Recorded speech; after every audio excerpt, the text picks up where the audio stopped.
York City is the main point of arrival and departure for travelers between the United States and the Near East. There are located here the headquarters of many organizations whose interests lie abroad.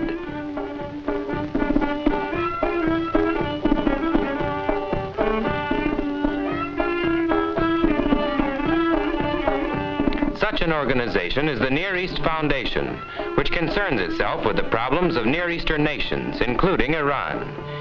It is a clearinghouse of useful information. It employs educators, engineers, technicians, and sends them forth to work wherever they may be needed.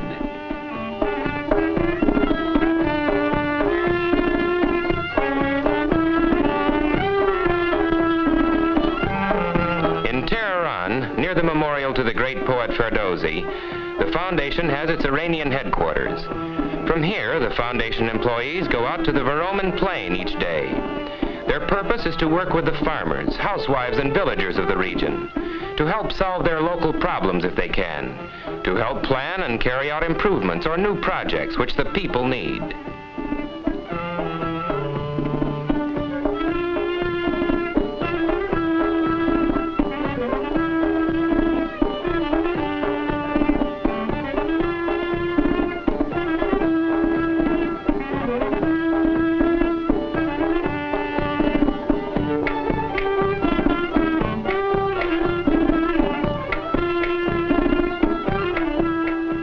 The plain itself is a constant reminder of the land's great need for water. The soil here is basically fertile. Good crops could be grown if there was water. Therefore, water is one of the major concerns of these foundation workers.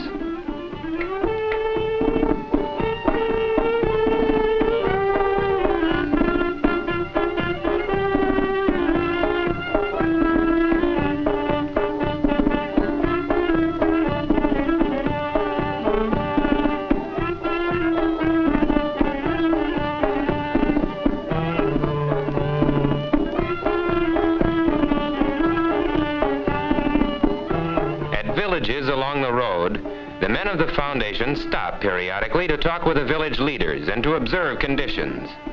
Sometimes they find, as in this village, that improvements are needed to raise the standards of sanitation and health.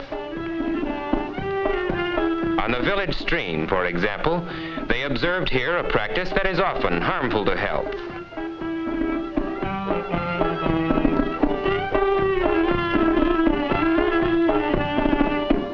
The drinking water that appears to be pure is actually being contaminated by animals close by and by the washing of soiled clothing and utensils in that same water.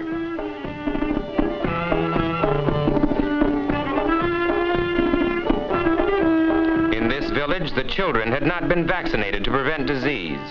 Teachers and schools, too, were unknown to this village, and the children spent their days in dusty streets.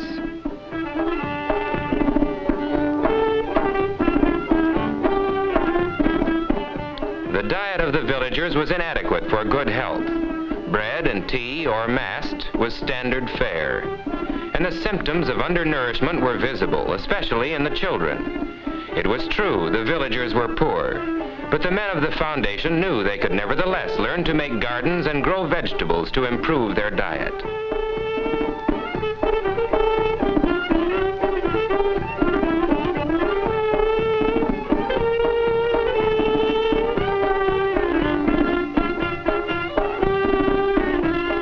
Other things could also be learned, like spraying with DDT to eliminate flies and mosquitoes. Before leaving this village, the head of the foundation crew promised to help the people. The special workmen of the foundation would be sent here soon to consult with the villagers and to assist them in any way they could.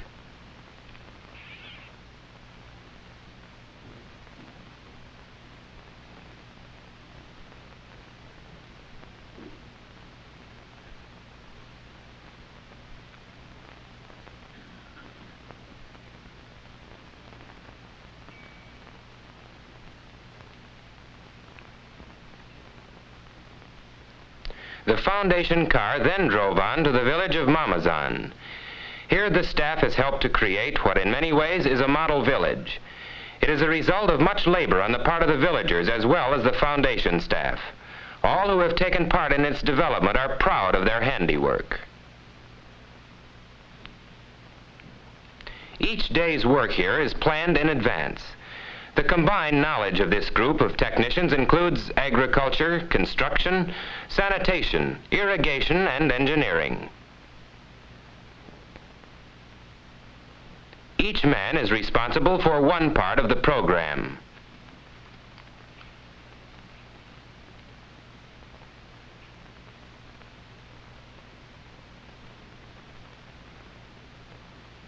Before the improvement program began, Mamazan was no different from the roadside village we saw a moment ago.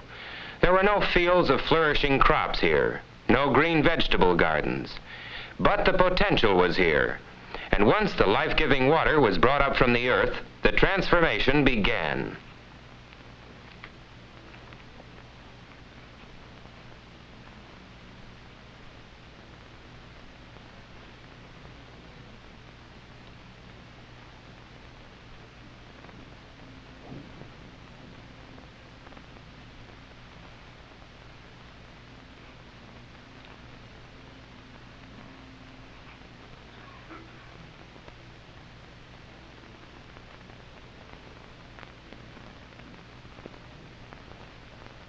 A simple and practical irrigation system was laid out, using materials that could be produced in the village. The water supply existing far below the surface of the earth was tapped by a deep well.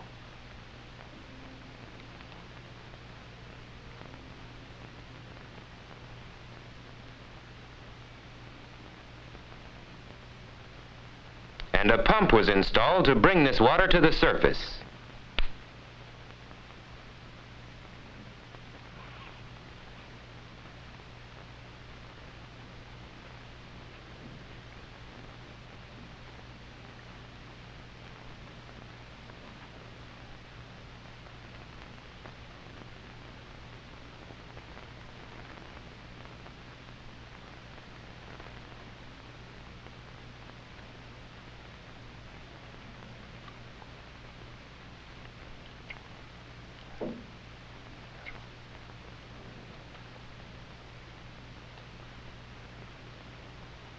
The water thus made available to the village is pure and healthful and free from contamination.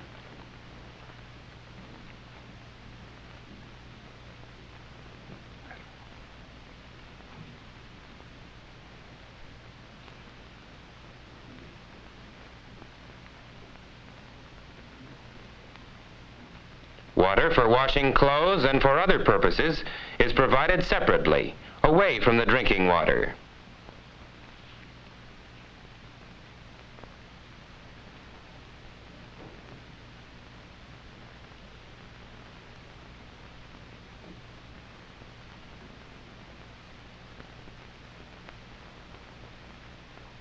The water supply has also made it possible to raise other things. This villager has a small flock of chickens, now that feed is available for them.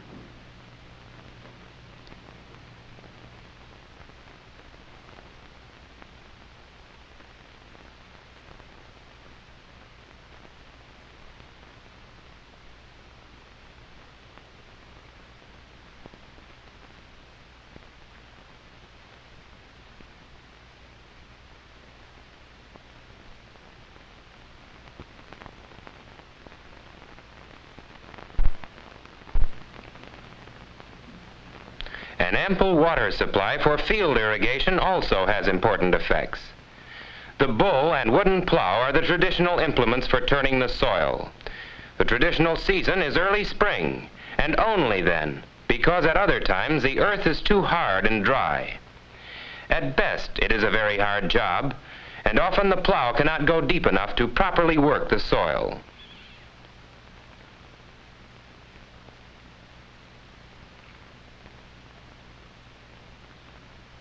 But with irrigation during the growing season, the earth softens and yields. The modern steel plow, pulled by a tractor, has also been of benefit to the farmers. Its blades are able to dig deep into the soil and do a thorough job.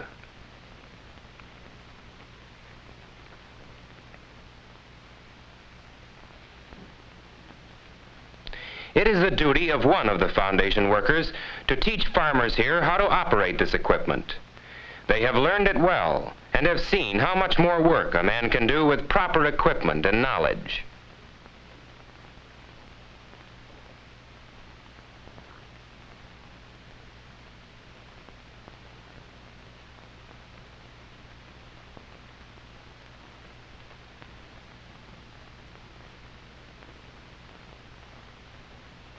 As new strains of wheat are developed and better methods of farming in general, it is hoped that the yields of grain can be increased gradually in years to come.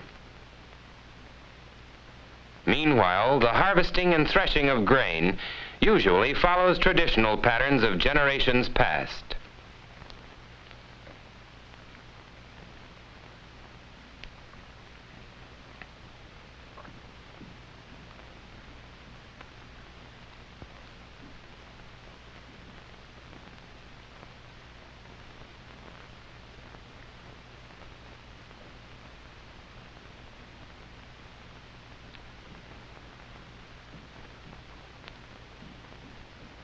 But here, too, new methods are being introduced by the foundation staff.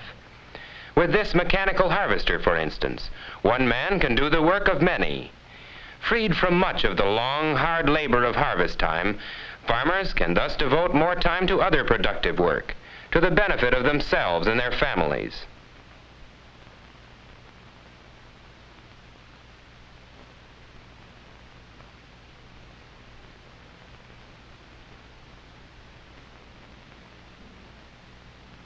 The domestic life of the village reflects, in many ways, the changes made outside.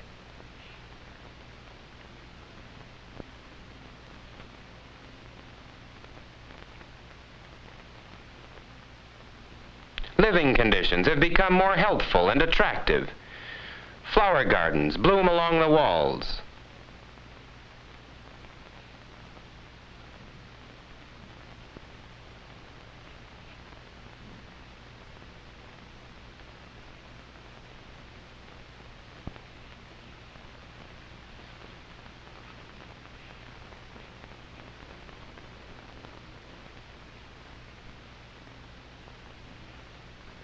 The compounds and the homes have been improved, with more attention given to airiness and cleanliness for the sake of health.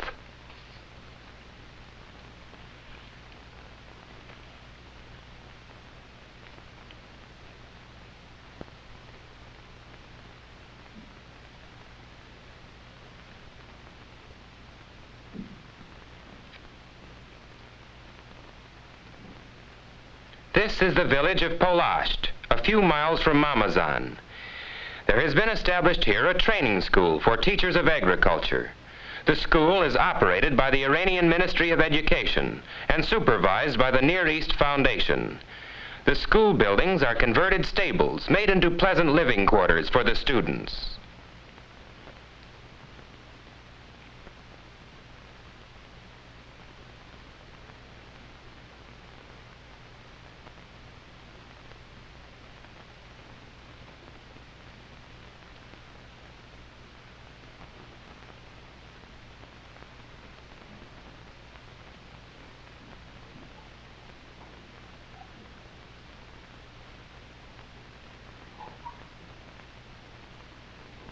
As students of agriculture, who will soon become teachers of agriculture in the villages, they know what kinds of food are needed for good health.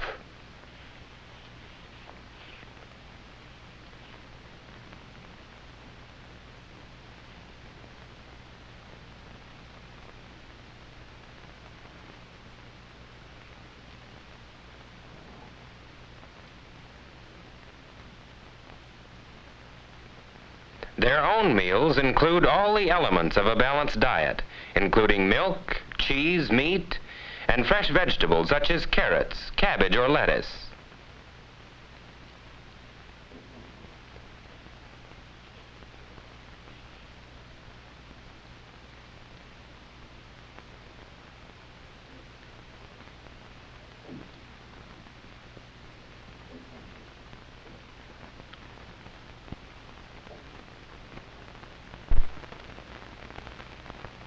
In this school, in addition to learning reading, writing, and mathematics, the students are taught handicrafts.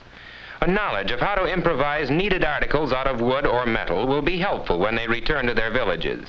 They will also teach others the things they have learned themselves.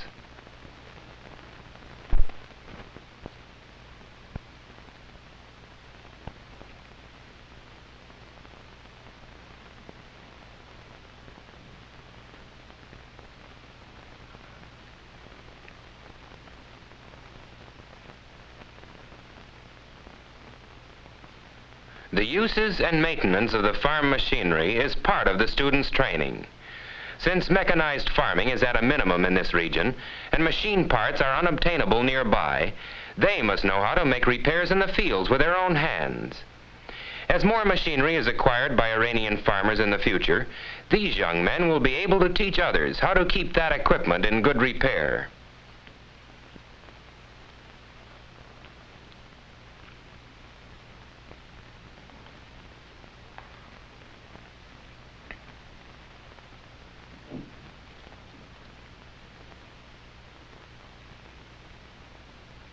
This is the primary school for the children of Polasht.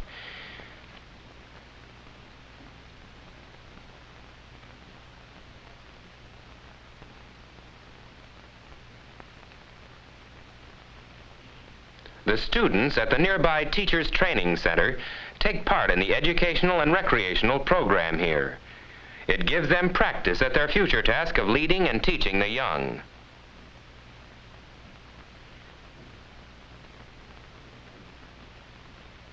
This primary school also has a garden in which the children themselves grow vegetables under the guidance of the student teachers. The children, many of whom will be farmers when they grow up, thus learn about plant life in their early years. The nutritional value of the different vegetables is taught to them, and they are encouraged to eat some fresh vegetables with their meals at home each day.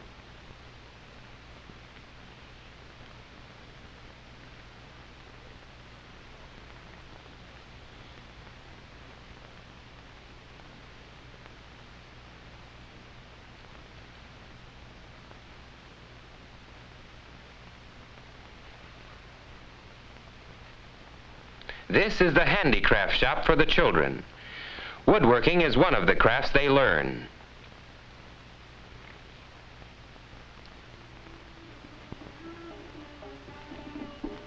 Weaving is another.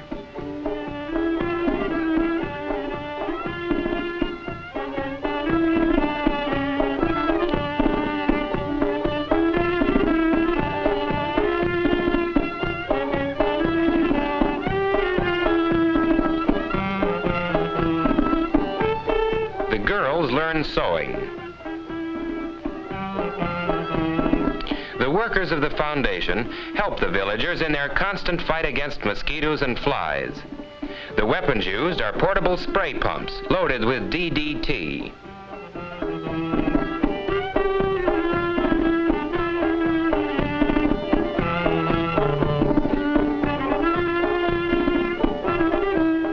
They cover every building and house in the village. This program of preventing disease at its source has helped to reduce dysentery, typhoid, and malaria. The school children are also vaccinated against disease. Most of them take the needle bravely, knowing it will protect their health.